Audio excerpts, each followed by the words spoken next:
God bless everybody. Today it is May 4th of 2024, and I'm found some really cool stuff that I want to go over with you.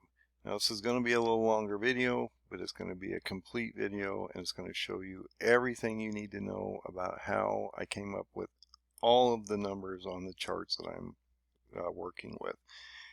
It's extremely important that I explain these things so that people understand that they're all in the Bible. I'm not doing anything new here, and you can literally bring the Bible to life as we walk forward today. So let's get into this because it's extremely important, and I found some really cool things that are going to hopefully blow your mind. 2 or 3 things that I can think of. I've worked through all the dates. I've dated all the charts. Everything is updated at this point, so you guys can go out and use all these resources. So let's go into this, and I'll show you what I'm talking about. Now, if you've been following me for some time now, for multiple years, you know that I built a paradigm of 3 modern day kings off of a, well, history lesson from past to future. Okay. And what I mean by that is all things that played out in the Bible in the past, especially around Alexander the Great, the Ottoman Empire, and different things like that in history will play out exactly almost the same in the future.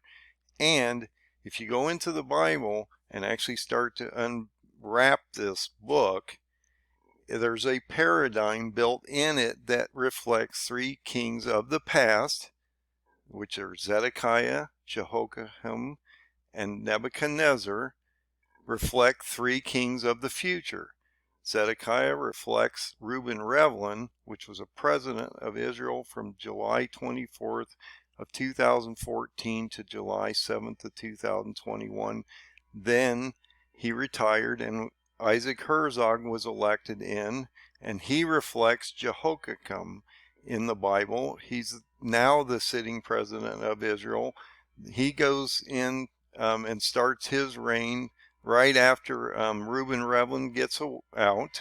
And so once Reuben Rivlin leaves office, Isaac Herzog comes in, and he's still there presently. And then the other person we need to watch is Erdogan. Now, Erdogan's the president of Turkey right now. He's literally been the president since like 2012, but he came into sort of power around 2002 when he won the general elections. So Erdogan reflects Nebuchadnezzar. Now, the other thing that I want you to be aware of in this paradigm of the modern day kings is that it's easy to understand if you break it down this way. These kings were in place at a very specific time. It's indicated in the Bibles. So when you go to a specific verse, you're going to see that during this reign of this king, on this month of this day of this year of this king, something happened. The thing I'm trying to show you here is that these kings mirrored the time these kings are in place now.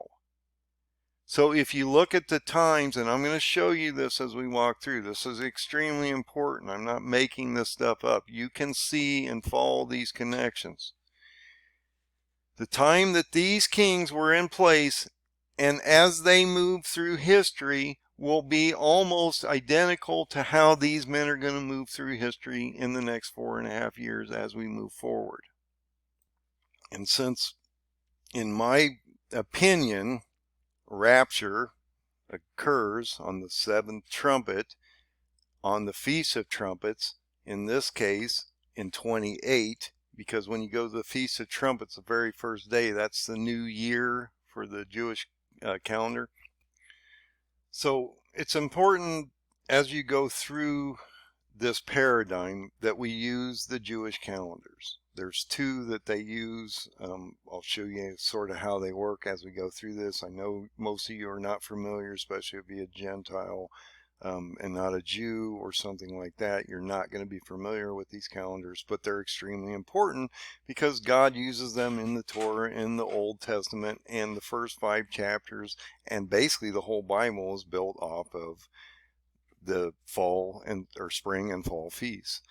And so we need to understand that, and that we need to understand how these Jewish calendars affect both charts that I built, the Psalm 10 chart, or the parable of the fig tree chart, and the paradigm of the 3 modern day kings chart.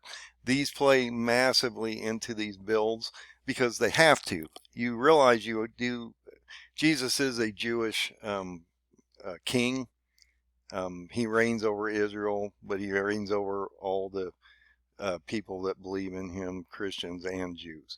And so realize this is built off of a Jewish ideology. And so if you are a Christian, then you need to understand that, and you need to understand which God you're following, which is a Jewish God, and his son was Jesus Christ. And so you need to believe in the Son to get to heaven. And that is the most important message I can give you in this video. But let's go into this video because it's extremely important. I'm going to show you how this works. I have a couple I have 2 text files as well as the charts that we're using, and so let's go into this. This is going to be a longer video, and but I need to go into this in depth. And I think once you see this, you're going to have a playbook for the next 4.5 years that almost tell you on this specific day when things are happening. And some of the things I've uncovered in the last week and a half, as I rebuilt these charts to make sure they're accurate as well as presenting them to you, I found some really cool stuff. So let's get into the charts, and I'll show you what I'm talking about. So I run a free Wix site. I don't sell anything on it. It does have videos, and it also has these PDF files, which are charts that we've been looking at. If you go to endofdayssurvival.com, that'll take you right to this site. And the chart that we're going to mainly be looking at is this chart on the end. I just want you to realize that there's also videos and things down here that I'm still trying to get updated. So when you click on this, it's going to bring you to the paradigm of the 3 modern day king chart, as well as the parable of the fig tree chart. And this is a meld, okay? There's 2 charts that work hand in hand. And I've tried to disprove these charts for a while now, and I can't. So I'm at this point, after what I found in the last week and a half, I'm pretty sure they're accurate as we move forward, and I won't have to adjust them a whole lot because I've really gone into a lot of detail to make sure these dates are proper at this point. I've also gone in and talked to a friend of mine that deals with Jewish calendars and dates and how to deal with these different calendars, and they use 2 of them to better understand them so I can present this information better to you as an easier way to go about it. And I mean that. I'm going to show you an easy way to look at the Jewish calendars, and you're going to understand, hopefully, how they work in the process of all this, because it's extremely important. It also clarifies the dates, and after talking to him for some hours, we both came to the conclusion that the charts are pretty accurate, and we feel that the time gap of the next basically 1600 days, because you're at 1600 days of the Feast of Trumpets of 28, September 20th. And that's extremely important too, because now you're crossing that next 100-day mark of 1600 days, moving into the, tomorrow will be 1599 days. So just realize that this is going to accelerate, and I'm expecting Turkey, Erdogan, to unleash into Syria and Iraq anytime during this month, because he's going to set up his 200-mile by 25-mile border in Iraq, as well as he's going to penetrate into Syria and go down into Tyre and Gaza before he's done this year. Actually, there's a whole lot more coming up before the end of the year, but he will actually be down into Tyre around July based on my chart. So if you click on this chart, it's going to bring up the 2 charts as a meld, and you can see those charts. And actually, this is a printable chart at this point. I've expanded it so it's a little wider and bigger so that you can print it and read it. but it's pretty small. You might need a magnifying glass or good glasses anyway. But you can read it, you can print it off, and you can produce it for other people to see it also. So this chart that we've been working with for a number of years now really has not changed that much. The parable of the fig tree is built to where I've built it off 4 dates that matter, which are the 1260 days, the 1290 days, the 1335 days, and the 2300 days in Daniel 8 and 12. I've explained how that I built this chart from that. How the continual burnt offerings basically started on April 5th of 2023, and that adds into the chart. But that's not what we're going to get into today. We're going to look at the events that are coming up in the next 4.5 years, and how these events were found in the parable of the fig tree and the paradigm of the 3 modern day kings charts, and how you can actually see a pattern form in the Bible that gives us clarity of what's coming up in the next 4.5 years. Okay, now this chart has everything basically I've ever found that matters to us at this point as we move forward in the next 1600 days, and it's going to give you a clear picture as we move forward. And what I found in the last week and a half shows to me, and I hope it will show to you, some really profound things that will get you to understand where you are at this moment in time and what's coming up. Okay, so this is extremely important. So as we go through these different events, I'm going to put this on a text file, so you're not going to be looking at this here. The text file follows these events perfectly, okay, because I basically copied and pasted them directly onto the file. So I'm going to bring this up, come back to this chart so I can sort of show you where we are at times. But we're basically going to use 2 different text files, because one goes through the events and one goes through the date conversions, so that you can see where and how I came up with these very specific dates that are truly in the Bible. I'm not coming up with the dates. I'm going to show you where I found them.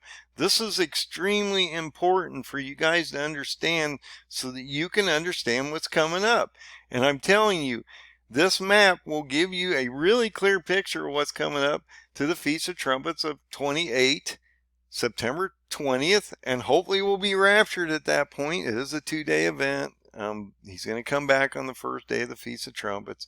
It's just the way it works, guys. If you go into Leviticus and things, you're going to know that. Leviticus 23 goes into the high holy feasts, and what the only ones that he brings up in the Bible are the high holy feasts in Leviticus 23. So you need to understand that.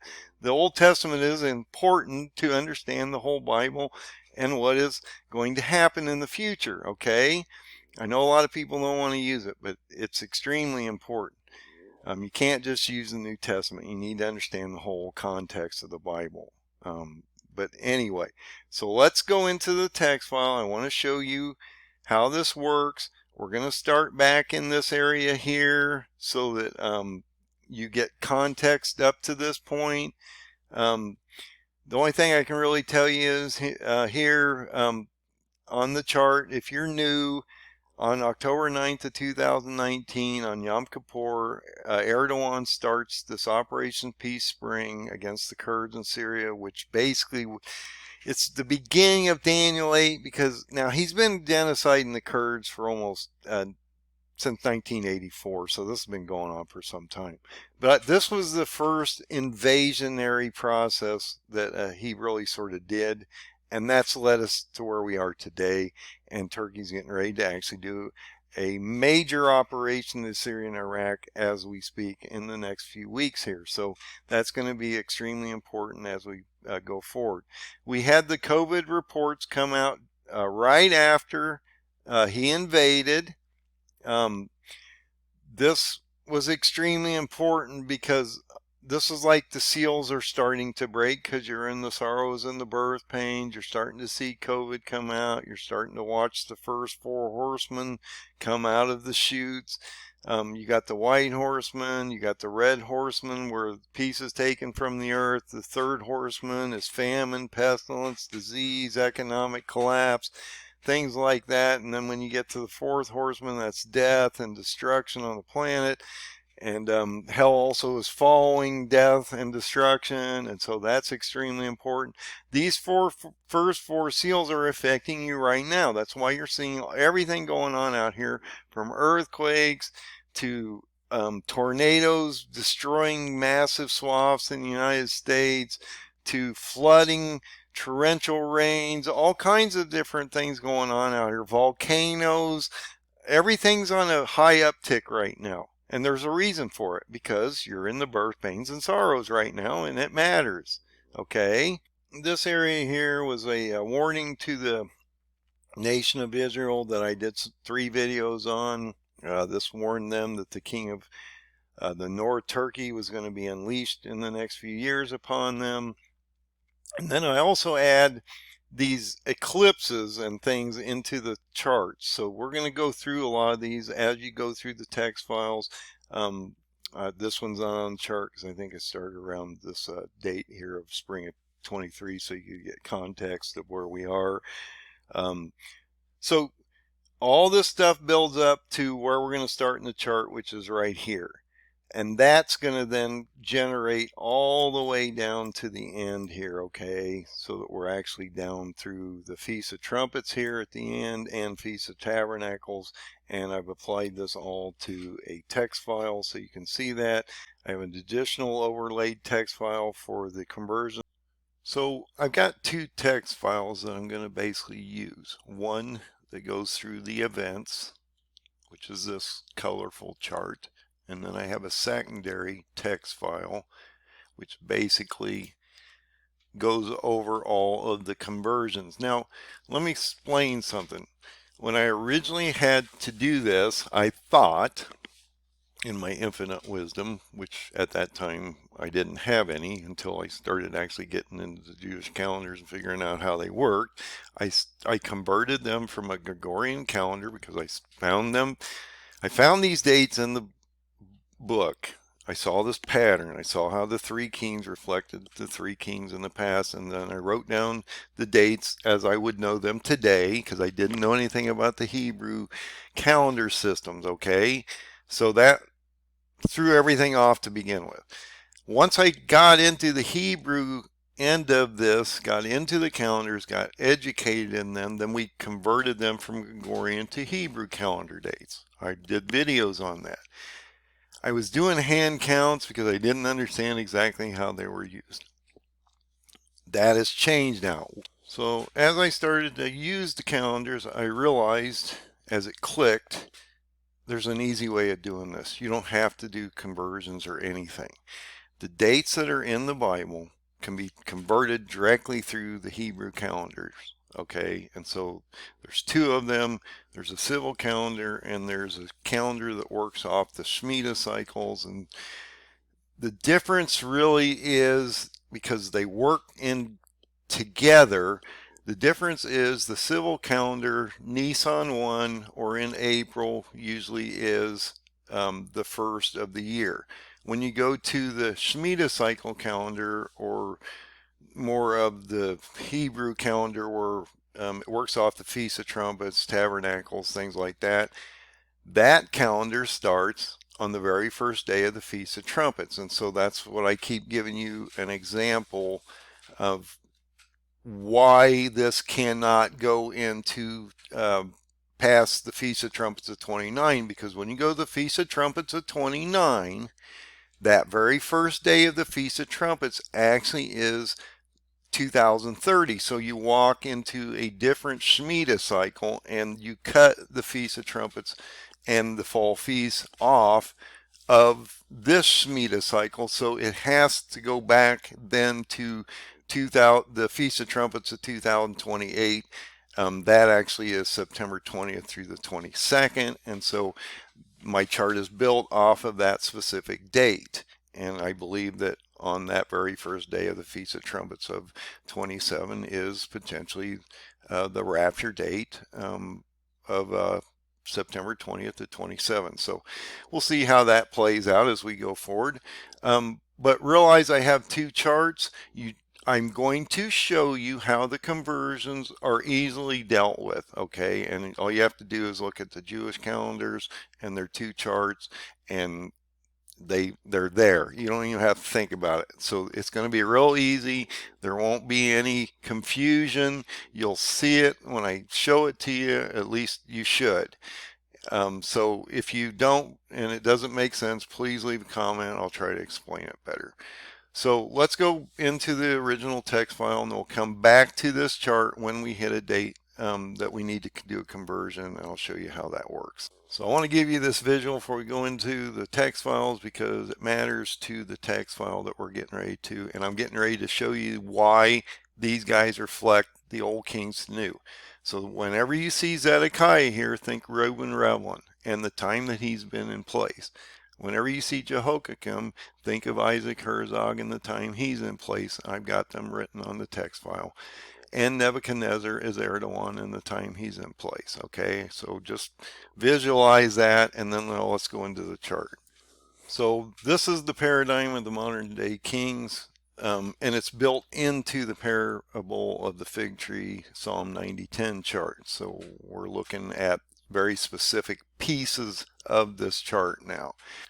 So the paradigm of the three modern day kings affects actually four people: Reuben Revlin, which is Zedekiah; Isaac Herzog, which is Jehoiakim; Erdogan, which is Nebuchadnezzar, and then it will also affect Al-Sisi from Egypt. And so that will be something that will play in to these judgments, and there is a major judgment against Egypt.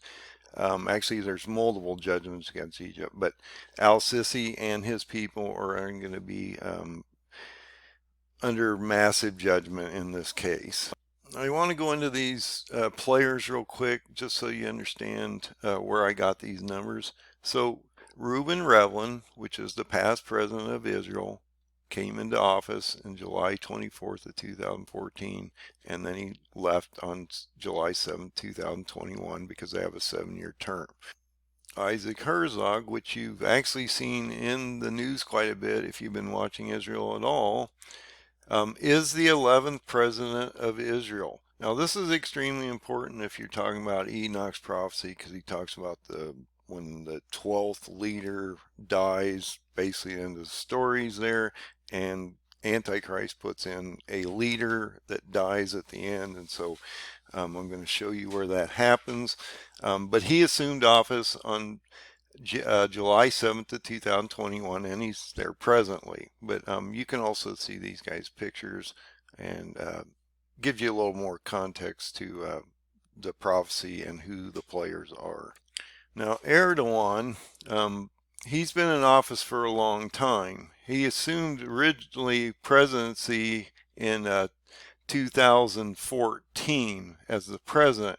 But if you go back into his history, he pretty much gained his office in a general election of 2002, and he's been basically in power, and he's been somewhat of a dictator as he's ruled this party and then ruled the country over time. And so if you go into his history, he pretty much starts this power grab around 2002 in the general election, which he wins, and that then puts him in that 2002 date that I have on the calendar. And you can see from this article that in 2002 general election, that was actually on November 3rd of 2002, and this is when he really started to gain ground. They really won a lot of seats, and so he's pretty much been the main force in Turkey since, and he's been doing this for quite a long time now. Now I want to bring Vladimir Putin in, and you know that I don't believe Russia really has a whole lot to do with this, because Rosh is not in the old Bibles. It's a translation issue between chief leader or chief prince or the leader of that country of Magog. And so if you look at that and you go back in the old Bibles, you realize there is no Rosh. Russia Has nothing to do with this. Look, if you go into the Bible and you look through Genesis and the Bible, there is no Russian countries listed. There is no European countries listed other than Greece and potentially Rome. So if you go into the table of nations, everything revolves around the Middle East, and so you need to understand this. Also, Vladimir Putin's only been in there since 2012, so that would eliminate him from the paradigm of the three modern day kings based on the times they've been in place. Okay, so he doesn't make sense in this instance. Okay, I'm just letting you know that that's why another reason I just don't believe it's him. And I just want you to understand that al-Sisi of Egypt just got reelected. It doesn't show that here, but he just got elected last year, I believe, and that will then assume him. I believe it's a 5-year term. I'm not sure on that, but that will compel him forward. And there are judgments against Egypt and this gentleman here as we move forward, since he is the leader at this time, unless that changes somehow. So now you're aware of all the people and the times they've been in place. And that's extremely important because it plays out exactly as it did in the past. And I mean, these mirror the same events, the same months, everything plays out almost identically. Now we have modern technology and warfare where they didn't, but it's basically the same movements on a chessboard. So let's look at why these guys reflect the past kings today and why it matters to us going forward in the future. So think about your three players before we start this chart. Reuben Revlin is Zedekiah, Isaac Herzog is Jehoiakim, and Erdogan is Nebuchadnezzar. And think about the times that they've been in place, and then we'll go through this first example to show you exactly what I'm talking about, and each example follow what I'm going to show you right now, so it will make sense as we move through the chart. So look at this. If you go to Jeremiah 52:30, it indicates in the 3 and 20 year of Nebuchadnezzar. So if you take 23 and add it years and add it to 2002, that will then take you to 2025. And when you get to the chart, I'm going to show you where those in the future, the 4,600 people basically are captured and taken away around July of 25, because when you get into this, there's a prophecy against Reuben Revlin, okay? And it matters because when you go into the Jewish calendar of when this guy is captured, in the past, in the history, it happened during the calendar month of Av, okay? During the siege on Jerusalem, the second siege that I've talked about, which is in either July or August based on the month of Av on the Jewish calendar. And so I'll show you that here in a second as we go into the calendars, why that's important. Well, let's get back to this example. So in this case, you had the 23 years, you add it to 2002, that gives you 2025. When you come down here, the 11th year of Zedekiah of Reuben Revlin, since he's been a president, would be 2025 because you add 11 years to 2014. If you go to Jehoiakim, he's actually been the president since 2021. So if you add 4 years to him, that would be 2025. So these things line up, and that's what I keep talking to you guys about. There's no confusion in the Bible. It's very logical, and it gives you the players in the past that you're going to show you how they play out in the future. And so Erdogan's been in power at that time for 23 years. And then this is part of that Reuben Revlin prophecy. So this is when Zedekiah is captured on the plains of Jericho. He's removed around July of 25, and so that's part of that prophecy that we're going to get into. Isaac Herzog and Reuben Revlin are both captured, and that brings another leader in.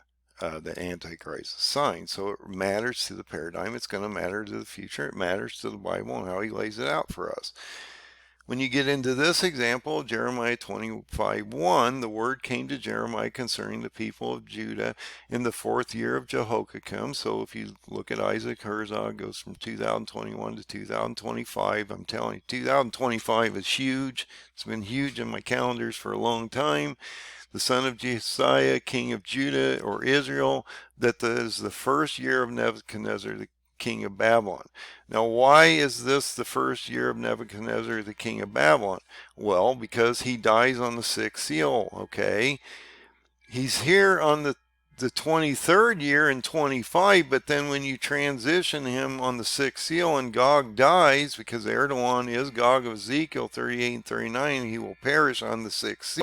You understand that he up here, yes, he's been in position for 23 years, and then he dies, and now he's a new being called Antichrist. And so why is the 1st year of Nebuchadnezzar the king of Babylon? Because Erdogan will die on the 6th seal around the dates of 3/31 or March 31 of 2025, when Erdogan besieges Jerusalem through Turkey and the 10 nations.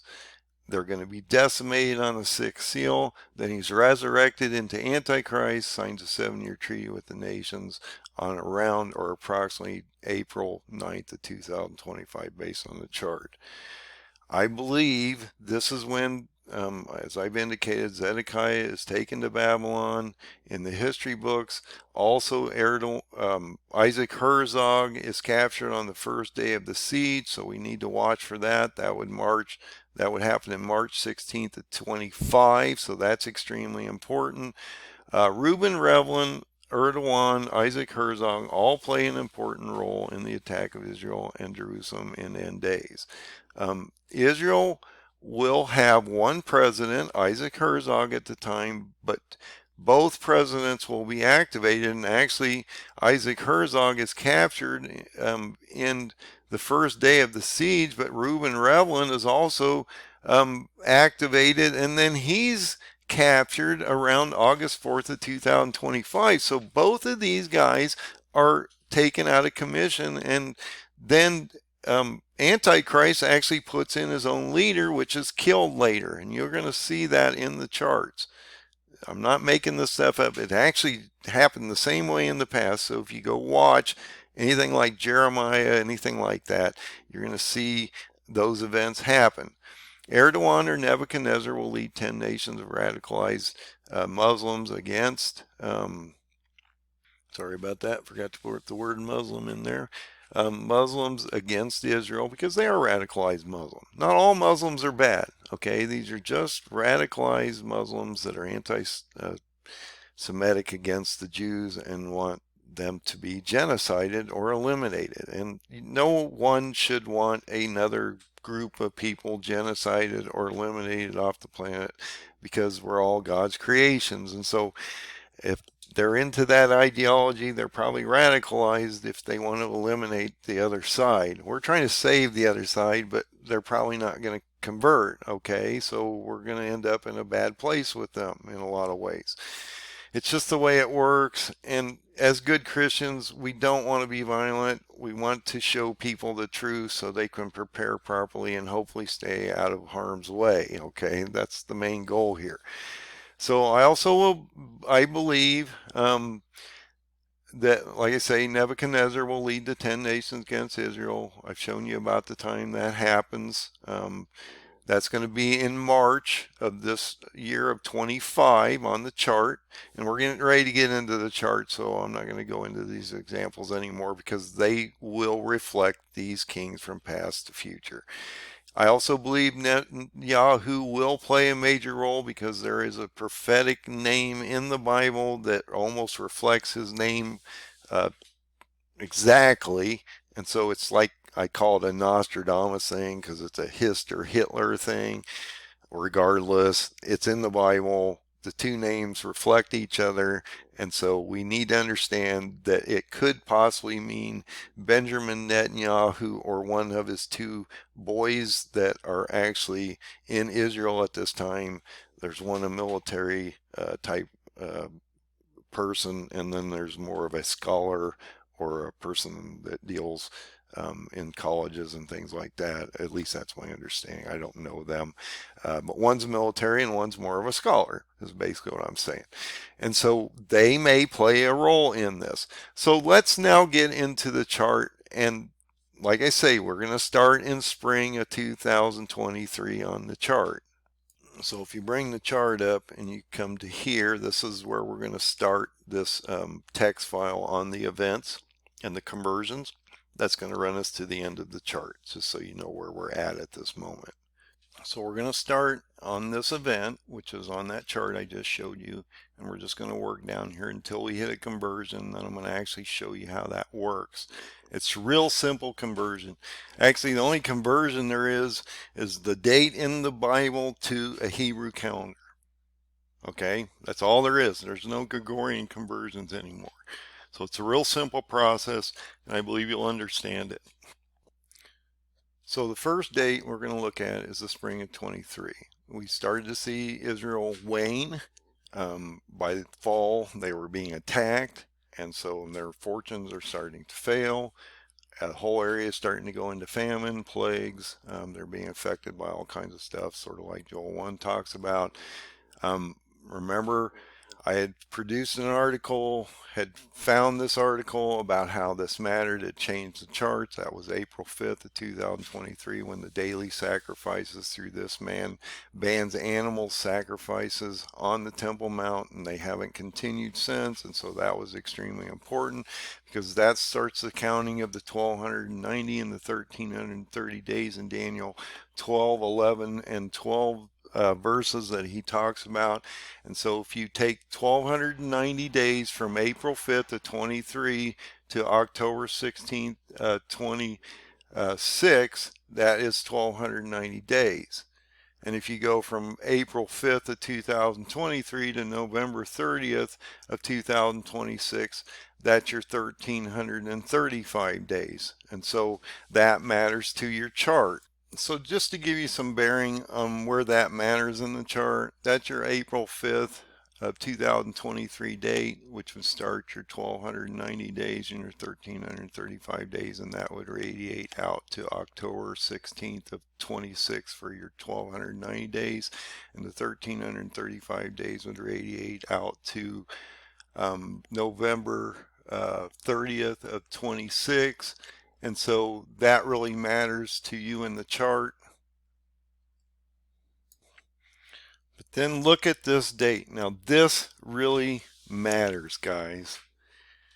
If I had been able to convert the Jewish calendars a few months ago, I would have been able to physically predict the attack of Hamas. Now I know that's saying a lot, but the Jewish calendars work directly out of this Bible. And I'm going to show you something that's going to blow your mind here, guys. It's blown everybody's mind I've shown so far. So hopefully you'll see it and it will blow your mind also.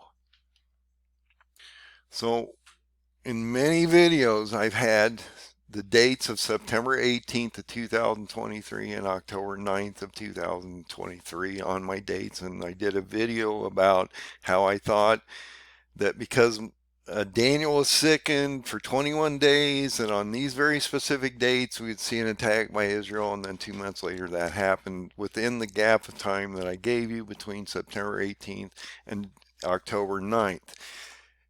But I was working the Jewish calendars by hand and not really understanding that there's a simple way of doing it. And that's what I mean. Once I learned out how to do it, it's so easy to understand. It fell right on the date of October 7th. So the Bible predicted the date of the Hamas attack. Really? I'm going to show you how this works, guys. I'm telling you, it's in here. I know you think I'm crazy at this point, but I'm going to tell you right now, this is in here. And everybody I've talked to about is going crazy over this because it's amazing that he gave us the date if we could have understood how to decipher it, okay? So don't turn me off. Let me show you how this happened. Okay, it's in here, I'm telling you, and it's easy to figure out once you see it. Okay, so we're looking at Daniel 10, verse 4 and 13. As I indicated in a number of videos, this is extremely important. He gives us this timestamp up here. Okay, so let's look at that. So when you go to Daniel 10, we need to understand a couple things before we get into this. Cyrus is in position, so King Cyrus is in position. This is the fourth king that Daniel's under reign, so he's at the end of his 70th year in captivity, so that's extremely important. We need to put that into context. We need to understand that he is extremely important in the kingdom of Persia because he's like third in charge, okay? So he understands what's going on the ground. He's watching literally Israel being attacked from Iran, and he's watching orders go out which says his people are under duress, and they're literally sending proxies or groups of people against them, and they're getting ready to do a major attack. Okay, so he's watching all this stuff happen, and then what happens? Hamas attacks. Okay, and then he has a vision. Okay, he has a vision from two angels. I'm going to show you how this works, and it gives you the dates in these two verses. Okay, so I just wanted to bring this into context. So Daniel is mourning for approximately 3 full weeks, which is 21 days. Okay, he can't eat anything, he can't drink anything, he can't do anything, but he has a vision on the 24th day of the first month while he's standing between Iran and Baghdad, or Shush, Iran and Baghdad, around this river. Okay, but look at this: 4 and 24, or 4 and 20 day of the first month.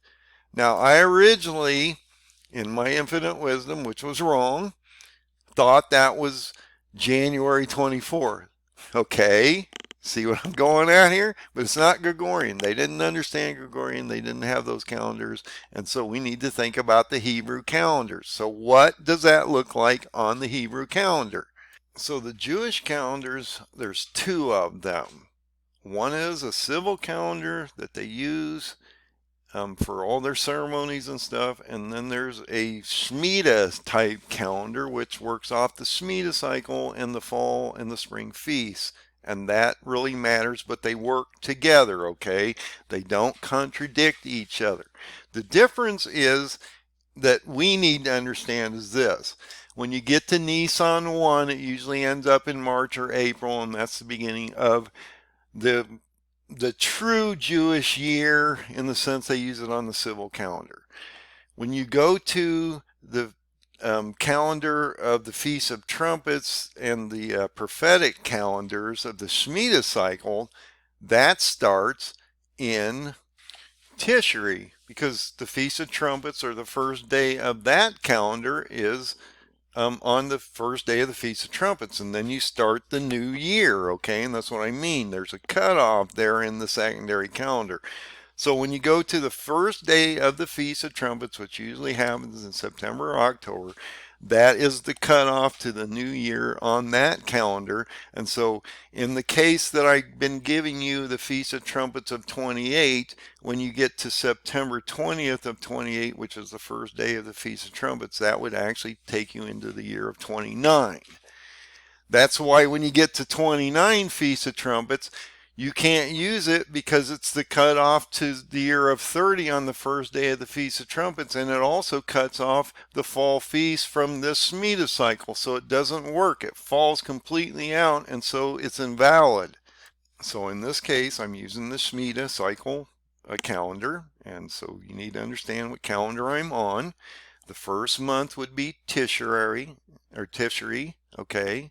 And so on the 20th day of Tishri of the first month, what was that date in 23? Okay, and it's easy to find. Once you see it, it's going to blow your mind, because it's really easy to understand. So 3 things you're going to be looking at that are extremely important here. What is the first day of Tishri, which is the first day of the Feast of Trumpets, okay, of 23, which is September 16th of 2023, okay?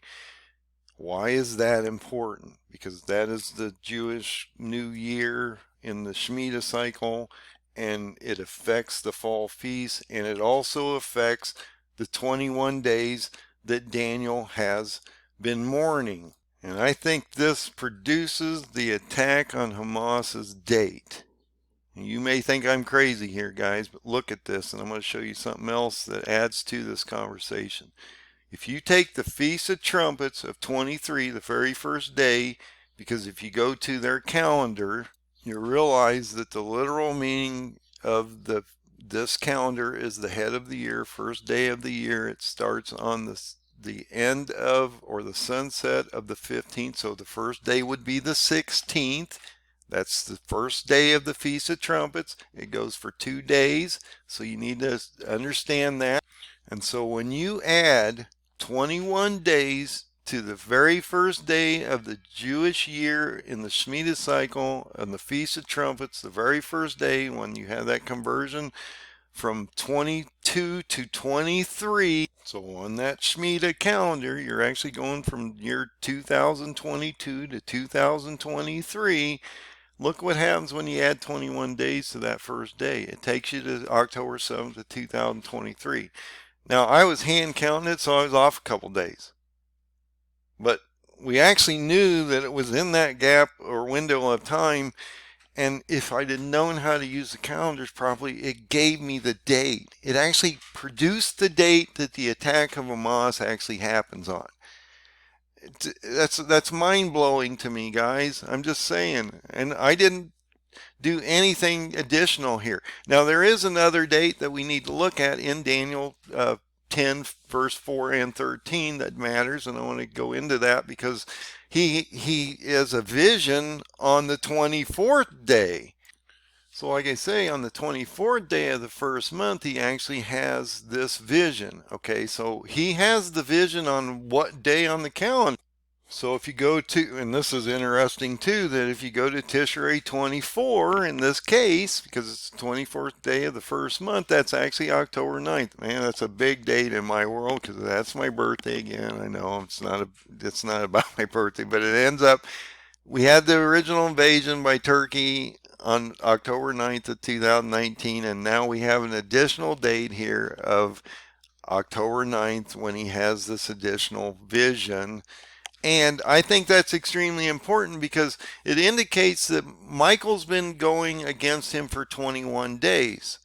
And so he's been attacking the nation of Israel up to 21 days here. And then right after the attack of Hamas, as it would have happened similar in the past, he has a vision on the 24th, or that next couple days, a few days after the attack, 2 days actually, that God sends him 2 angels to explain to him what's coming so that he understands it. And so to me, it all makes sense. In my world, it makes sense anyway.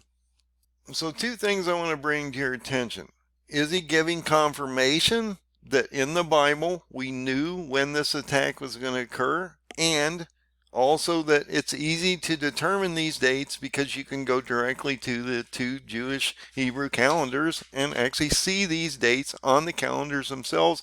And you'll look, as we go through this calendar timeline, you're going to see dates pop up like this all the time. So it's not just this one date. But this is huge confirmation because I truly believe that we have this zeroed in and the optics are proper now, so we could actually have determined the date of the Hamas attack. I know that's saying a lot, but I truly believe that, and I just showed you how I came up with the numbers, okay? So he's sickened for the 3 weeks on this date of September 16th. There was an important thing that happened on that date. Erdogan at this moment in time is extremely frustrated. This is September 16th of 2023 with Israel, and he's getting ready to leave the EU and NATO and a number of things. And so, like I said, he's been calling Netanyahu Hitler. He's going to go down and help the Palestinians. He's getting ready to go into Syria and Iraq, and he's going to go down and change the whole Middle East here soon. So the very first day of Tishrei is the Feast of Trumpets, September 16th of 23. You add 21 days. That takes you October 7th of 23. That was the attack of Hamas on through Operation Al-Aqsa Flood in Gaza, Palestine, and it also, like I say, you want to understand that this is that date of the first day of the new year from 22 to 23, and so that matters because it actually starts on the 16th of September. So this is a huge date. I just wanted to bring it to your attention, and I know I'm armchair quarterbacking after the fact, but we did have it narrowed to a window between September 18th, October 9th. So, and the October 9th day came up when he had the vision, and so I just think there's more to it than some people want to believe.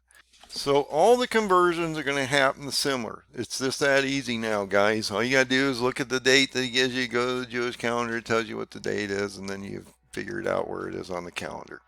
So like I say, I've also added in all of the blood moons and solar eclipses I think matter so that you can sort of see them, how they reflect in the chart, and how they also reflect in the text file, because I think it will open your eyes to certain events and how they are radiated and sort of encapsulated in these astrological events of blood moons and solar eclipses, that it really matters. So we're just going to go through the events, apply them to the calendars, and you can see where all this matters to you today as we move forward in the next 1600 days. So on October 14th, 2023, we had an annual eclipse. This was the third of four. And so I'm bringing these to your attention because they will affect our country. This one mainly affects the United States, but it's going to affect everything around the world. On December 24th of 23, Egypt is devastated by plagues, famine, and the sword based on these conversion dates here, okay? So when you come to December 24th of 23, how did I come up with that date? If you go into these verses, it gives you a huge hint, okay? In the 10th year of Reuben Revlin, which would be 2024, in the 10th month, which is Tibet, in the 12th day of the month of Tibet, this happened. Egypt is devastated by plagues, famine, and sword. So let's go look at the Jewish calendars and see how that lines up. So we're talking about 12th of Tibet of 24. So you come to the month of December of 23, Tibet. The 12th of Tibet is the 24th of December of 23. That's how easy it is, guys. There's no guessing anymore. It's right here in front of us. So the 12th of Tibet of 23 is December 24th of 23. So that's how that date came about. That's why it went on the chart where it went. We get into March 10th of 24, Ramadan begins. And so we're into what we just went through, which we thought was the sixth seal, which didn't happen this year. It's going to be pushed out to March of next year because the Shemitah cycle indicates that it's the fall feast of 28, September 20th, when the rapture occurs. And so I had to expand it out to that. But that still allowed me just to basically put the paradigm directly into the chart without adjusting anything. And so it just works.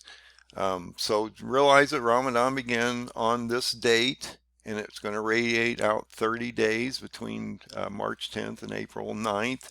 Ezekiel 38 and 39 sort of starts to form because you got 10 full nations now literally going against Israel, and even Erdogan is talking about them and getting ready to come into this by May. And so he's starting to form. He's been talking to these 10 full nations of radicalized Muslims over the last year to sort of organize them, and he has been sort of indicated as the Muslim leader of the world when he was christened in 2015 at the Black Rock. So and some people will disagree with that, but I'm telling you, he's going to be the major player and factor in this, as Gog of Ezekiel 38 and 39 and the white horseman of Revelation. And so he's going to impact the Middle East and bring 2 billion people into a really bad place in a quarter of the planet in the Middle East. So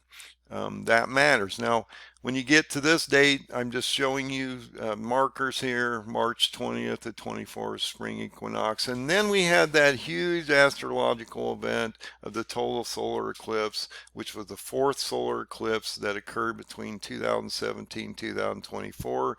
It created a large A over the United States, might mean that we're heading into anarchy into 2024. It also completed two X's over Texas and Missouri, Illinois. This area is the border issue we're having right now. This area has a Madrid fault line, or a new Madrid fault line that could be a problem as we move forward. Also, we just had Joe Biden do the State of Union address just prior to this, which split the nation of Israel in half through a two-state solution, and there's always a judgment against the nation that does that. He did that as the State of Union address, so that was to the nation and the world, and so I think God will bring judgment on us due to that. When you get into April 9th and 10th, we had Ramadan end. Then when you get into April 13th to 24, this is what happened in real time, guys. So I'm adding real time events here to the chart. Now I may add some as we go forward because they're just that important. But the chart is the chart, and I don't think I'm going to have to adjust the chart much. So April 13th of 2024, that's when Iran launched 300 total drones and missiles against Israel. This was a major escalation. It's calmed down a little, but it's going to re-escalate here soon.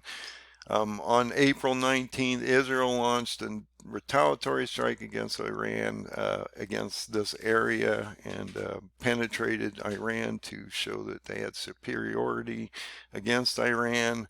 And that's, like I say, calm down. They're trying ceasefires and things, but yet Israel's getting ready to go into Rafah. Hezbollah's getting ready to come in the game, and Turkey's getting ready to come in from the north, and so Israel's not going to be quiet for much longer. So when you get into April 22nd and 30th of 2024, you have Passover, okay, and we just went through that. We are now into May, and that matters to what's coming up. Now, I just had posted some articles and videos about this, how Daniel 8's getting ready to actually start because Turkey's getting ready to invade Syria and Iraq against the Kurds and the Medes. He is literally parlayed with the Iraqi government, the authorities, a 200-mile by 25-mile swath of land in the northern part of Iraq that they can actually go in and control against the Kurds and the Medes.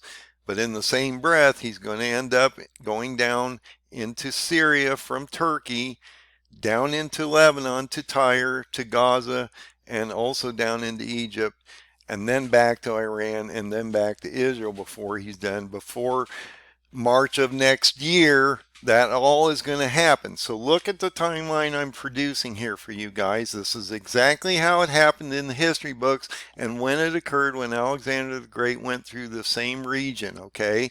About a year and a half. I'm just saying it's going to come up quicker because we have modern day warfare going on here. You know, they don't just have carts and chariots. They have drones and planes and missiles and satellites and all kinds of stuff nowadays, guys. It's a totally different game. So I've said for a while that Daniel 8 will start around this time of May, okay, this month. So Turkey's getting ready to go into the game. And he's talked about how he wants to secure this border and this whole region or area by the end of summer. So he's running out of time. If we're in May, he's got, 3 or 4 months to accomplish that goal. Turkey's also going to start a few battles in the history books that are going to replay out in the future. One is the Battle of Tyre.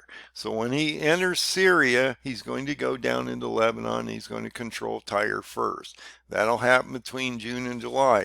Actually, in the history book, that occurred and completed around in July with Alexander the Great. Okay. Turkey also will go down into Gaza and skirt around Jerusalem to Palestine. Okay, that will happen in September, October, and actually Alexander completed that portion of his campaign in October of that year, and so that's extremely important. You have a partial blood moon event in September here, which sort of works in conjunction with this battle here. And then once he takes Gaza, the Egyptians capitulate. They basically, in the past, in history, it was a liberation thing, and so they were liberated. But Egypt will not fight Turkey in this case, and so Turkey will turn back around, go to Tyre again, and then he'll start the Battle of Erbil or Guagamella, which is in Iraq, against the Kurds, because the Kurds are going to be pushed down towards Baghdad, east of Baghdad, to Shush, Iran, and then we're going to have the Battle of Susa, Shush, Iran, approximately November, December, as it occurred in the history books in the past during Alexander's time. Then he's going to head straight back over to Israel for a siege on Israel between January and March. And actually, we're going to see a sixth seal pop in March. And so that matters to the calendar that we're getting ready to look at right now. So on March 1st of 2025, you have Ramadan starts. That's the beginning of the Muslim holy month. On March 14th of 2025, you have a really interesting set of look, there's a lot going on in here in March, okay? Just realize there's a lot happening in here in March. So I want to walk through this so you understand it. There's a total lunar eclipse, okay, or blood moon. 15 days later, on March 29th, you have a partial solar eclipse down here, okay? Extremely important with a new moon, okay? A lot going on there. I say between those 15-day gaps, that's the hour of power that Erdogan gets to give the 10 nations of Muslims the ability to attack as one mind, one group, Israel and Jerusalem itself, but they will be decimated on the sixth seal around March 31st, okay, down here when we get down here a little further. Okay, so that's your 15 days of power, 1 hour of God's time, or if you take it to a biblical calendar, 1,000 years of ours, so 1 hour of God. If you break that down, 1 hour of God's is about 15 days of our time on earth, okay? On that same day in history, Isaac Herzog would be captured, or the leader of Israel is captured. So he's taken out of commission, and then Reuben Rivlin is put in his place to take leadership of the country because it's under duress and they don't have time for elections. So Reuben Rivlin would step up and then go into that position, but then he's captured around July of the next year, and so that's not going to work out very well for him. Shortly after that, Antichrist puts in somebody and then he's killed, and so that's the end of the 12th king of Enoch. I indicated this for some time, that Isaac Herzog probably will be captured on this very date of March 16, 2025, and he'll be held into captivity for 3 years based on 2 Kings 24:1. Okay, and then actually if you go in there, it explains when he's getting released and what he does possibly after that.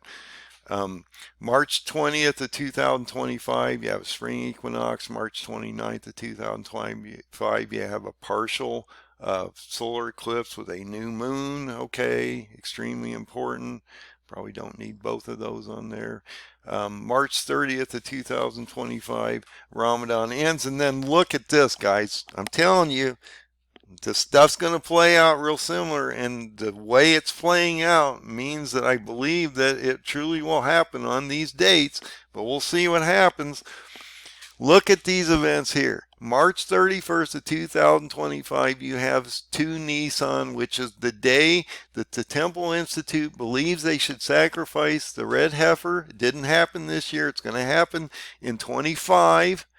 March 31st on 2 Nisan, as they indicate on the Mount of Olives. And then look at this. The 6th seal happens because the Mount of Olives is split in half by Jesus for the exodus of the third of the Jews hidden for the 1260 days in Jordan, Edom.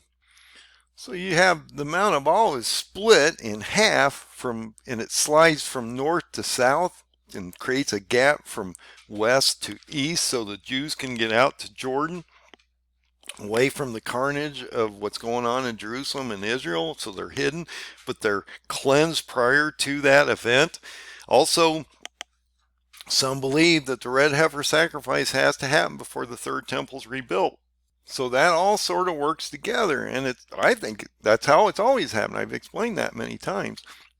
March 31st of 2025, Erdogan and 10 nations are literally destroyed. Now, the thing you need to understand before we go any further here is these 10 nations are pummeled in their countries, as well as the people and nations that are going against Israel on their own ground, okay, in Israel and Jerusalem. So Erdogan will die in his own country. Magog, which is Turkey, will be pummeled from heaven, from stars falling from heaven, from the wrath of the Lamb in 6:16, through basically Revelation 6:12 through 17. You can see those events. Also, Ezekiel 38:17 through 23 is the exact same event. So these nations are going to die. People are going to die in their own countries. They're going to be buried for 7 months. That brings up potentially a burial of Erdogan in Turkey with a resurrection to Antichrist shortly after that, as we're going to see that happen just as we move forward here. You have the weapons being burnt for up to 7 years. I don't believe they're actually burnt for 7 years because you end at the Feast of Trumpets of 28. That's 1,600 days from now. Now you might burn them into the few days after that in the bowls, but it's still not a 7-year period. I also don't think that the 7-year tree is actually a 7-year tree that, it's signed as a 7-year tree, but I don't think they actually execute it for 7 years. But that's my opinion. The seventh seal is broken. Okay, so this is extremely interesting. So you have the sixth seal, you move to the seventh seal, you have about a half an hour of silence. I've explained this. And I had to adjust that number as I had 15 days. It's actually a half an hour, 7.5 days, not 15 days. An hour would be 15 days. So I wanted to adjust that. I just saw it, so I want to make sure that you're aware of that. And those kinds of things will happen when you're working with multiple charts and text files and you're trying to line them all up so they all connect. And so I just want you to realize that that is 7.5 days. So that's interesting because that happens actually in heaven, as I should have indicated here. And so that's 7.5 days on earth or in heaven. And so we need to understand that. What would that be? You just had a sixth seal pop and then you have like silence and the storm, the eye of the storm. You've gone through portion of the storm. Now you're getting ready to go through the backside of the storm, which are the trumpets and Antichrist and things like that. So we have this little small gap of time where there's silence prior to this drum roll of trumpets that are getting ready to hit the whole world. Okay, so look at this. When you have the seventh seal, you have the 144,000 selected. So you've got the sixth seal break, and then you have major devastation on the planet, because when you force four trumpets start to hit and a third of the earth is destroyed, probably the communist areas, and a lot of the North Pacific region is affected, the four winds are being held back on Revelation 7:1 until the releasing of the four winds on the sixth trumpet down here, okay, right after the bottomless pit opens. So that's extremely important.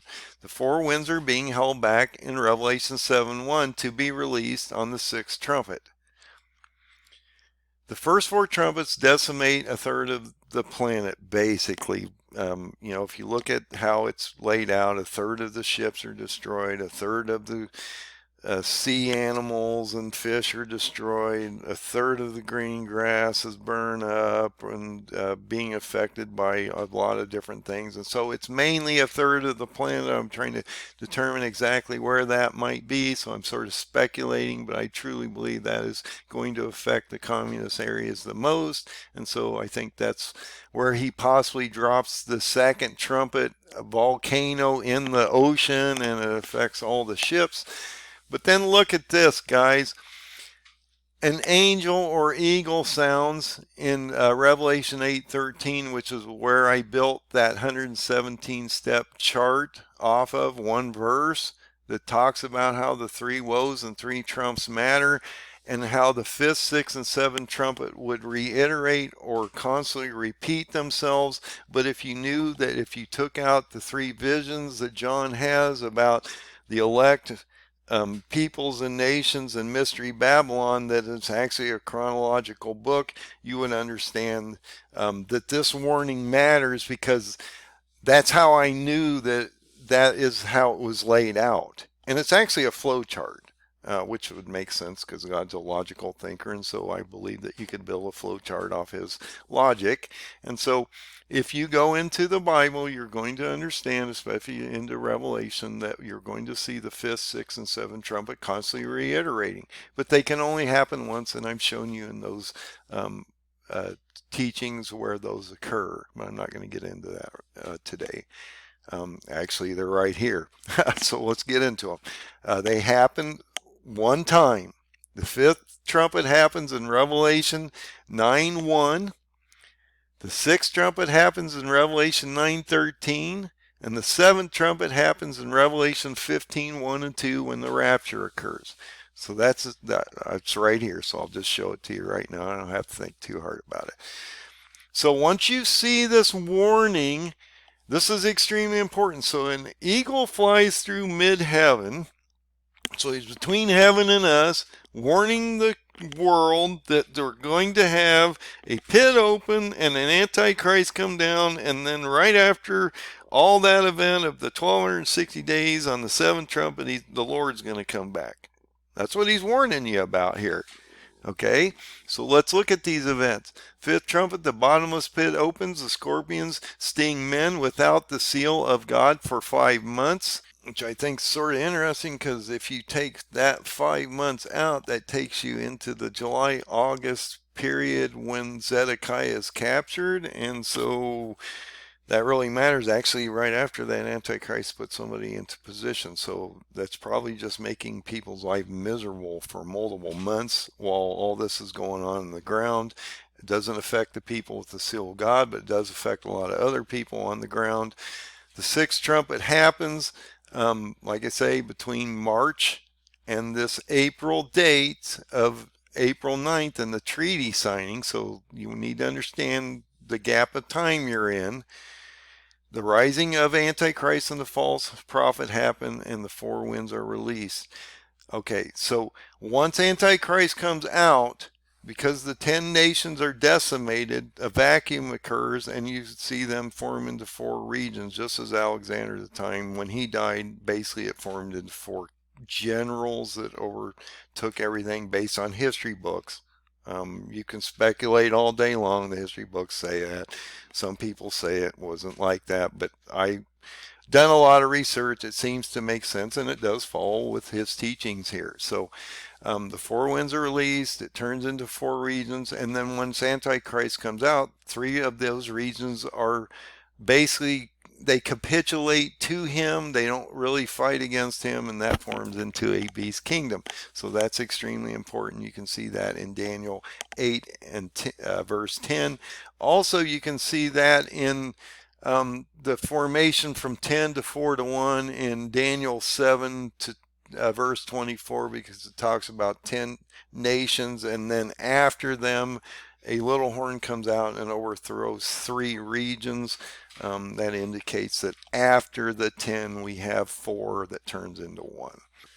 So then we have another conversion here for April 5th of 2025. It says Egypt is broken by Antichrist, and peoples are scattered throughout the nations. You can see this in Ezekiel 30:19 to 21 and 30:23 to 26. So let's go look at the conversion table real quick. So like I say, real easy conversions. In the 11th year, Reuben Rivlin's been in office since 2014. We're talking about 2025. First month, which is Nisan, and the 7th day of the month. So your 7th day of Nisan in 25 is what?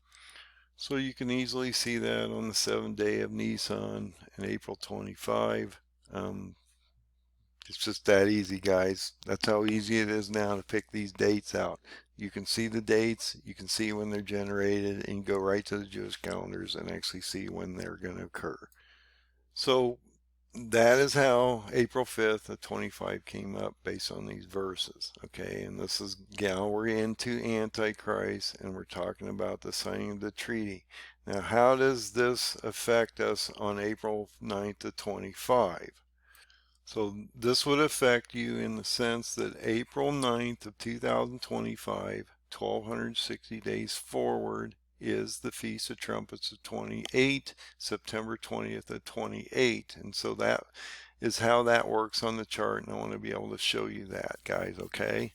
And I'll blow this up a little so you can see it. You're going from April 9th to 25, 1260 days forward, to September 20th to 28, which in my opinion is the rapture of the church, or the taking away of the true believers in Jesus. So on April 9th of 2025, I believe, because it's 1260 days of Feast of Trumpets, that's when we have the signing of the treaty. I believe that since Israel will be under massive duress, they won't be part of this treaty, and it will be all nations that are against Israel, or any nation that supports Israel like we might be. So that is, and if you look at the sixth trumpet, also 200 million Muslims, radicalized Muslims, are released on the planet to basically convert or kill all of the Christian or Jews. At that very time for the 1260 days moving forward. So that's why when you get to the end of the elect, there's not many of them left, guys.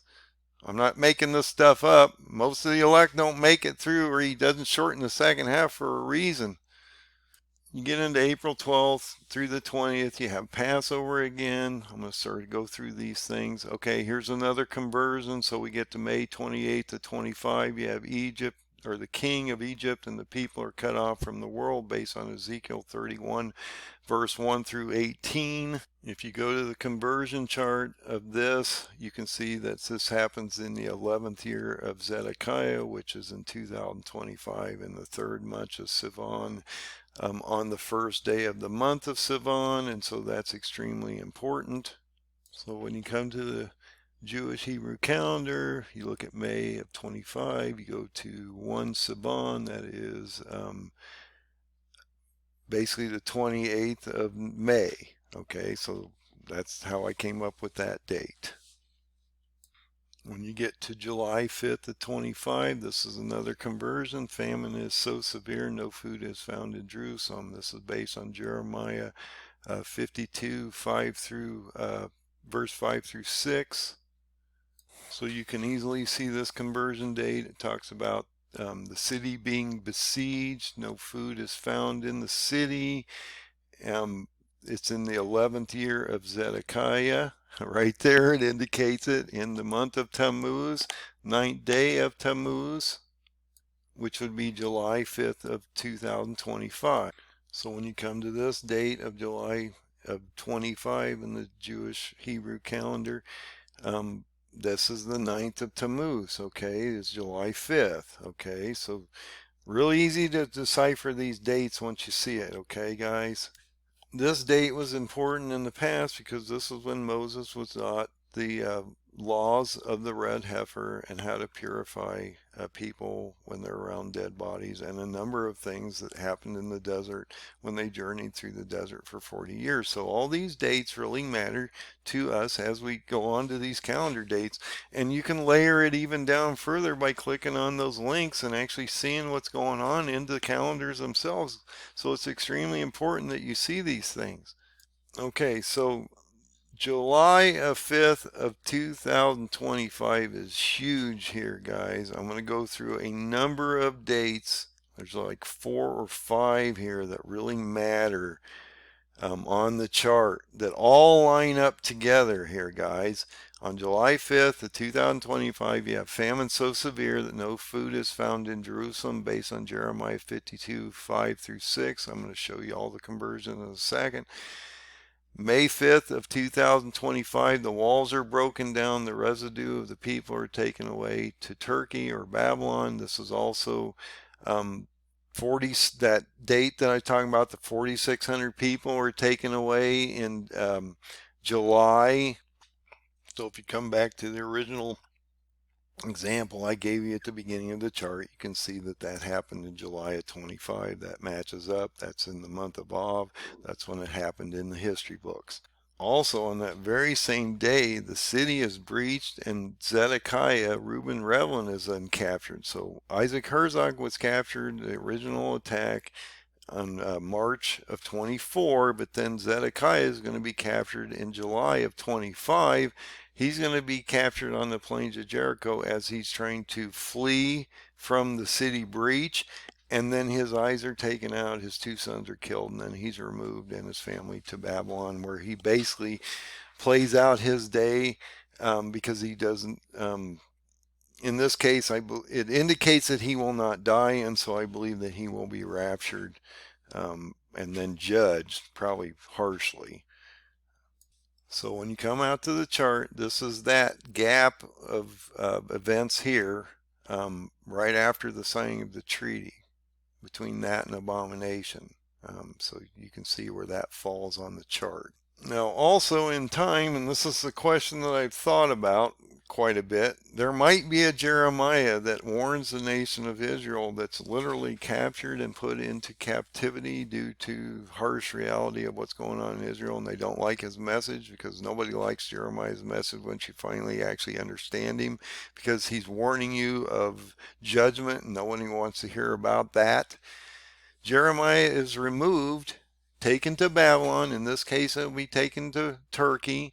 He actually goes to this man, which is the regional leader that Antichrist puts in later, as we're going to show you, that the son of Netanyahu, based on the spelling of his name and what's in the Bible, there's a mirroring name, sort of like a Nostradamus effect between Hitler and Hister. Similar thing here between Netanyahu and Nathaniel. So you'll see that as we move forward here in the next few, as we move forward. And so this man is killed by the son of Netanyahu, so that matters. And then I have a question here also: will the third temple be rebuilt prior to abomination of desolation, which happens on Christmas of 2027? Antichrist would have an easy time of rebuilding the temple in approximately a year and a half. I know I just changed that number. In approximately a year and a half to rebuild the third temple while the earth, or while it's on earth. And so he'd have that time between basically August 4th of 25 and December 25 of 27. That would give him plenty of time to do the rebuild, and then he would commit abomination of desolation on December 25th of 27, which is the 25th of Kislev. That is when it happened in the past in history, and so I believe that is when it will play out in the future. So let's go to those conversions real quick, and I want to show you how this all lines up. It's amazing, guys. I'm telling you, this is amazing. So once I got the calendars figured out, all these events literally came together on the same date, and you're going to see that as we walk through the verses here. So on July 5th, famine is so severe, no food is found in Jerusalem. This was on the fourth month of Tammuz in the 11th year of Zedekiah, which is 2025, on the 9th day of Tammuz. So I'm going to run through these real quick, and then we'll go look at the calendar. Look at the next verse. Same thing as what's here. You're going to see this in 4 or 5 movements down, okay? Think about it. 9th day of Tammuz of 25, which is July 5th of 2025. 9th day of Tammuz. Same thing here. 9th day of Tammuz in 25. Based on these verses, when the walls are broken down and the residue of the people, those 4,600 people, are taken away to Turkey, okay? Come down here, guess what? Same thing. 4th month of Tammuz, 9th day, 25. Reuben Revlin is captured at the same time that the 4,200 people are taken away, okay? You can't write this stuff, and that's how it runs through this book. It's amazing, okay? And then you get into the next thing here. And I've, broken this up into 4 or 5 different slots so you can understand it all. So let's look at the conversions of these dates. So we're looking at the ninth day of Tammuz of 25, which is July 5th of 25. So right there, July of 25, you're in Tammuz. Ninth of Tammuz is July 5th. A lot going on that calendar date, guys. A lot is happening there. If you click on that date, you can see what goes on. And Moses is taught the laws of the red heifer and how to purify people from dead bodies and cleanse them. And there's a number of other things that are going on as they're going through the 40 years of journeying in the desert. Aaron dies. Moses leads the people through all these things. And so it's amazing once you get the calendars figured out how much more depth you can go into these different dates that he's giving you. So you have another complete. Now there's a set of blood moons wrapped in the middle of this judgment against Egypt. That's extremely important. You're going to see Egypt move forward here. It's going to be terrible. Egypt's under judgment for a lot of reasons. I'll give you a couple. The Jews were under captivity under the pharaohs through them, so that was a massive judgment. It's going to be similar to the plagues on Egypt that are happening here.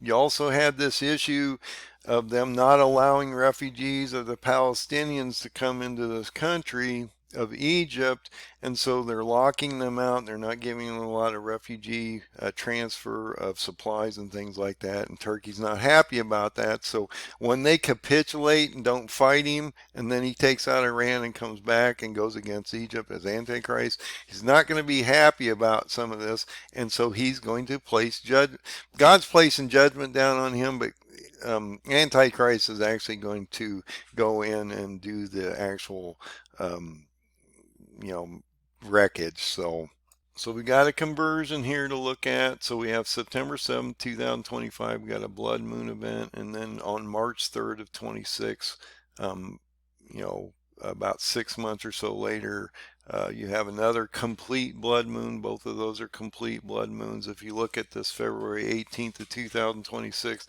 God places a lamentation against Egypt, states that God will destroy everything there. And so if you look at Ezekiel 32, 1 through 16, it's going to give you another date stamp. So if you pull up this information, it tells you this: in the 12th year of Zedekiah, that's 2026, he's ended in 2014, and so the 12th year is 26. 12th month is Adar, first day of Adar, which is February 18th of 26, that God would place a lamentation against Egypt and basically devastate it. So let's look at February 18th of 26. When you come to February of 26, the first day of Adar would be the 18th of Adar, or 18th of February, which is 1 Adar. And if you go into the Jewish calendar and actually look at this stuff, you'll realize that this is a terrible day in history, because the ninth plague to strike the Egyptians for the refusal of the release of the children of Israel from slavery happened to them, and a thick darkness came upon them that no man could see them. Basically, it was so thick they couldn't see in front of themselves. It was that penetrating, and that this lasted for 3 days, I believe, and then they had the Exodus 6 weeks. And this happened right before the Exodus. 6 weeks later, the Exodus happened. So you can look at the plague of darkness and how that all occurred. And that's really cool that you can go into these articles and actually see these things. So the next event would be March 4th of 26. Egypt is cast down, the people are destroyed, and the king of Egypt is killed by Antichrist. So Al-Sisi, if he's the king at that time, which he is now, and he will be till for the next 5 years, because he just got elected in, I believe, till 28, he would be the person that would be affected by this. So let's look at that date on the calendar. There's sort of two dates that I'm reflecting here. One is the date that we're talking about here, March 4th of 26, when Egypt is cast down, the people are destroyed, and the king is killed by Antichrist. But then we go to this February 18th date, which is also in here. So it reflects this also, which is the 12th year of the first day of Adar. That's February 18th. We just went through that.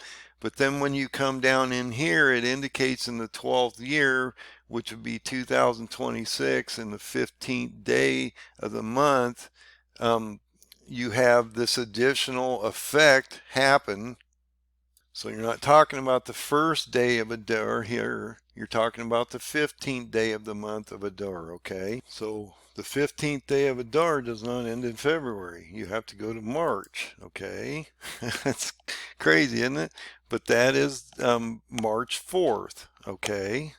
If you go into the history of that Jewish date, that is the Purim victory celebration in Shushan, where they were liberated. Also, this was Ezekiel's foretelling of the downfall of Israel's enemies, and so that's sort of interesting, and you can go into some really cool articles about the dates and things that happened on those dates. Look, guys, you can layer this down a whole lot further than I'm taking it. I keep telling you, I'm just showing you the first day of the chapters of these verses, and that if you go down into the chapters, it's going to give you so much more depth than I'm even showing you at this point. I could actually layer this down even further, but it gets really confusing with all the information, and so I'm trying to make this simplistic for you guys. So we just had this terrible event, then we go to April 1st through the 9th, that's Passover again. Then you have some really cool events again. You have a total solar eclipse on August 12th to 26th.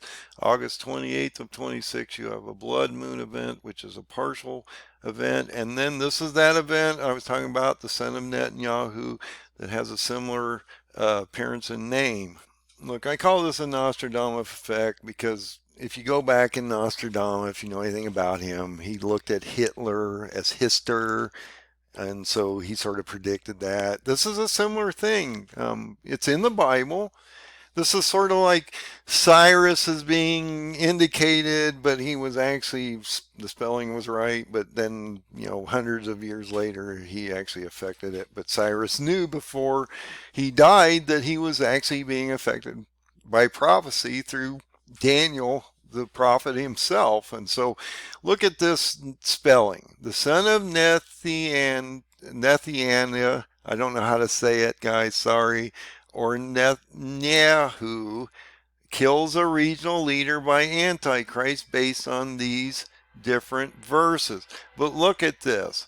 If you remove the H from Netanyahu, you replace the I with a Y, and you remove the U, it's the same name. So I'm just saying I think Netanyahu or one of his sons matters at the end. Okay. I gave you some information on where all this occurs, and we can look at the conversions and how this all happens. And then we also have an event down here where he rises against this person that Jeremiah went to in Turkey and was held there. He kills this man and slays him, which kills that governor that Antichrist puts in, and that is basically the killing of the 12th leader of Israel that was put in place because Isaac Herzog is the 11th. They won't have an election cycle. Antichrist puts in the 12th king. That would fulfill the 70 shepherd prophecy of Enoch. Okay, very important. All lines up. It's amazing Enoch knew what was happening before anyone else, and he was like one of the first people on the planet. So I'm just saying that's how far these prophecies go back that you can line them up to. So when we get into this conversion, you can see a lot of things here. The city is being sieged on the 11th year of Zedekiah. That's 25. That's what I'm talking about, March of 25. When you get down in here, it talks about the 7th month of Tishri. The son of Netanyahu or Nathaniel will actually kill or smote this leader. Then when you get down in here, it talks about the 7th month of Tishri. And so we know what month it's going to happen in this. And this event happened on a very specific day in the Jewish calendar, 3 Tishri. which if you take that into consideration with the information that he's given you about the 7th month of Tishri in the year, so we know that it's Tishri of 25, and you look at this date, you're going to see something really cool, September 14th of 26. So if you go to September of 26, you go to the 14th, that's 3 Tishri. This is the fast of Geldalah. I'm not sure how to say that. When you click on this, that's interesting because that indicates the information about how the governor is assassinated, that Antichrist puts in place, and that he's going to be the last of the kings, and this really matters, guys. That's how easily you can go through this once you see it, okay? And this happens on 3 Tishri, so that's why I picked that date. So when you come back to the chart, these next couple events I'm just going to go into right away.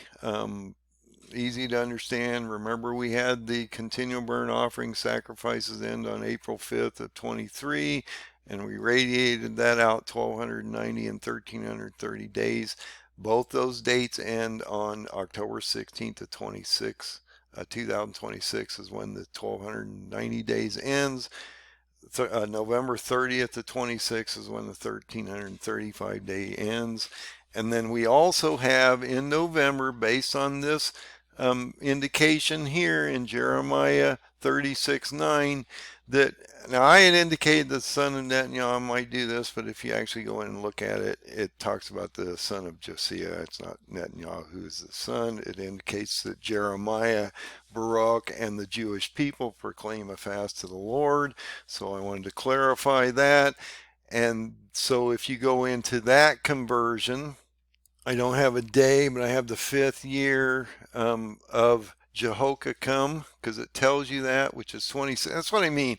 Look, I'm not making this stuff up. He gives you the king that falls in line with the past kings to the modern day kings. There's no fudging this stuff, guys. So in the 5th year of Jehoiakim, in the 26th, in the 9th month of Kislev, which is November, he has this event happen, okay? So if I had more time to break it down, and it's probably in here somewhere if I actually had time to go look at it, it's during the month of Kislev in November of 26 that they do the fast. And so I probably can find this date over time, but I have not had time to go that deep into this.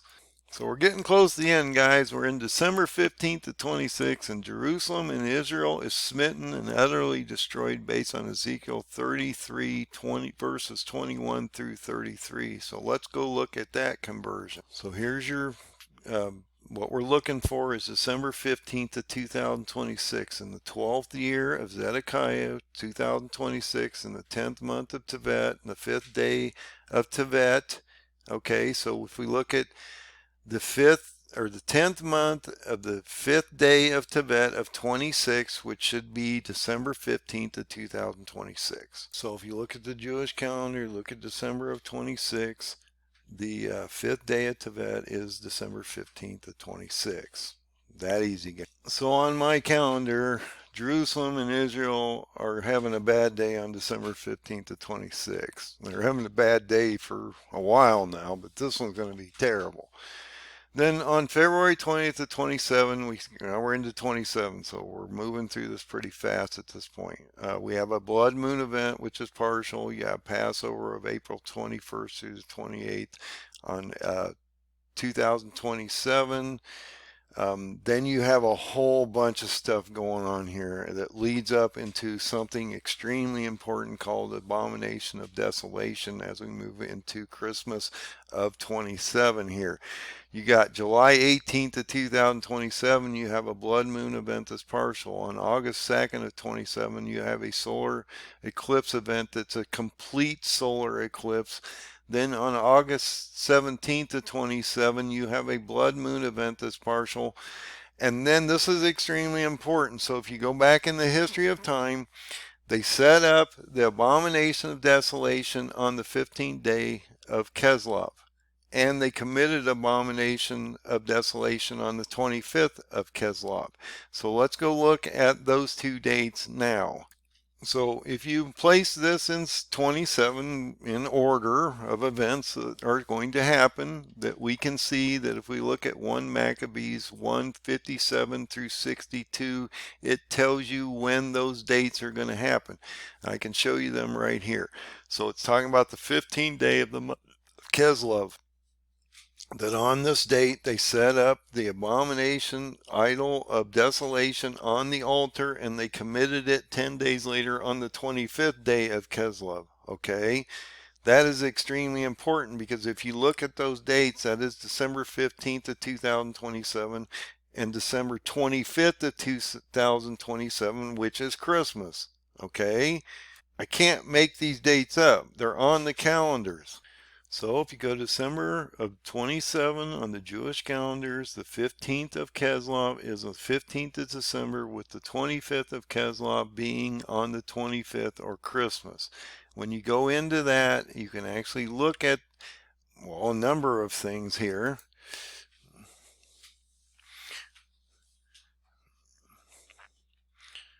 It talks about how Cain kills Abel here, and that is on the 25th of Kislev during the 41st year of creation. Okay, and a number of other events that are literally happening, but that's really interesting that that would happen on that date. And that's on Christmas. On Christmas, of all things, when the first murder actually occurred on the planet on the 25th day of Kislev. That's incredible, guys. To me, that's incredible that it lines up like that. So if you have Abomination of Desolation on 25th of Kislev, then shortly after that, you have the two witness pairs. After Abomination of Desolation happens, they lie in the streets for 3.5 days and are resurrected 3.5 days later. Okay, and I'm sorry, but I had to adjust it to make it look like that. So you have them laying in the streets for 3.5 days, are resurrected once they're overcome by Antichrist, just shortly after Abomination of Desolation. When you get into January 12th of 28, you have another partial blood moon event. You have Passover again on April 10th through 17th of 28. Then when you get into here, you have a July 6th of 28 blood moon event that's partial. Look at all these blood moons and solar events. You have another complete solar eclipse on July 22nd of 28. And then we see possibly a third temple destruction on the 9th of Av on July 31st of 2028 through August 1st of 28. And the reason I say that is because there's a gap of time there between the time the first temple and the second temple fell. But let's go look at the calendar.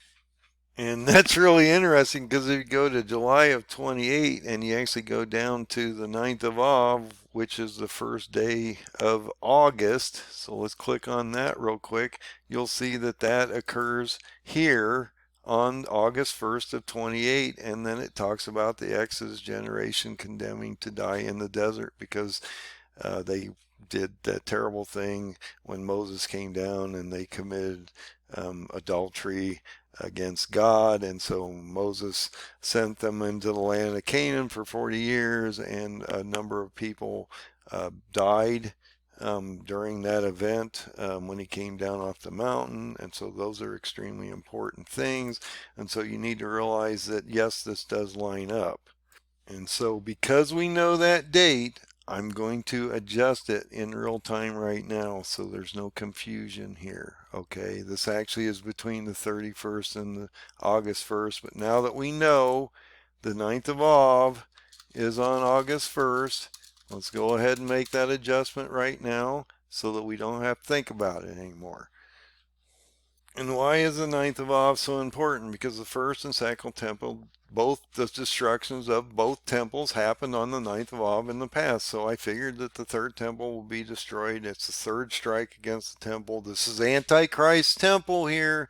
Realize Antichrist built it. Jesus and God are going to destroy and cleanse the planet and then bring back their kingdom. So this third temple is really built for Antichrist, and they've just committed abomination of desolation, desecrated the temple, so God's not going to want anything to do with it anyway. Okay, So understand this, and that he destroys these temples on a very specific day for a reason.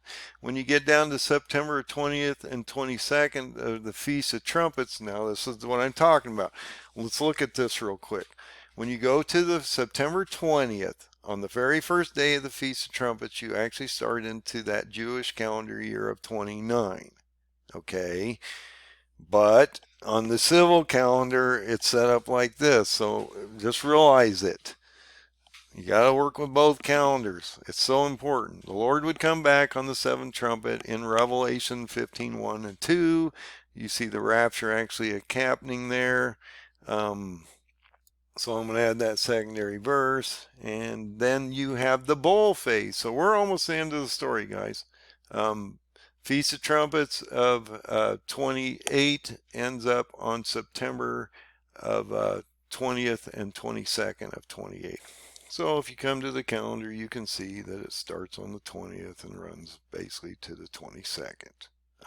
And you can go in and look at the Feast of Trumpets there. So right after the seventh trumpet sound, the Lord comes back. He lifts all the people, all the believers of Jesus. He raptures the people left that are alive from great tribulation. What's left of the elect, or anybody that believes in Jesus, is removed.